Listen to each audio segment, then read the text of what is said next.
Paper leak को लेकर जंतर मंतर पर मोदी सरकार के खिलाफ प्रदर्शन हुआ था। पूर्व शिक्षा मंत्री धर्मेंद्र प्रधान को अपनी कुर्सी छोड़नी पड़ी थी और अब एक बार फिर जंतर मंतर पर मोदी सरकार के खिलाफ ही प्रदर्शन होने वाला है और इस बार केंद्रीय सशस्त्र पुलिस बलों के जवान सरकार के खिलाफ मोर्चा खोलेंगे। तो क्या है ये पूरी खबर, देखिए इस रिपोर्ट में।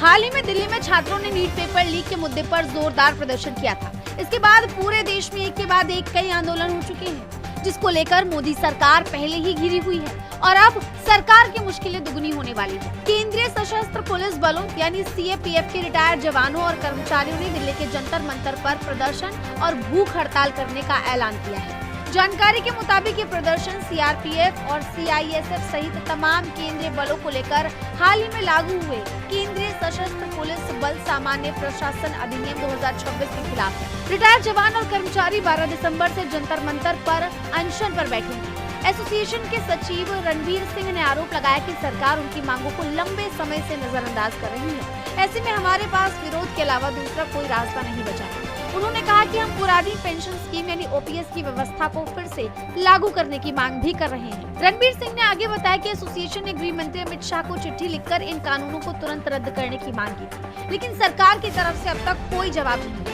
बता दें कि सरकार ने 9 अप्रैल को केंद्रीय सशस्त्र पुलिस बल सामान्य प्रशासन अधिनियम 2026 लागू किया था। इसके तहत सीआरपीएफ और सीआईएसएफ सहित केंद्रीय बलों के उच्च पदों पर आईपीएस अधिकारियों की नियुक्तियों को कानूनी मान्यता दी गई है। सीएपीएफ के कुल आईजी पदों में से 50% पद आईपीएस अधिकारियों के लिए आरक्षित होंगे। इनमें कम से कम 67% एडीजी पद डेपुटेशन पर आने वाले आईपीएस अधिकारियों द्वारा भरे जाएंगे।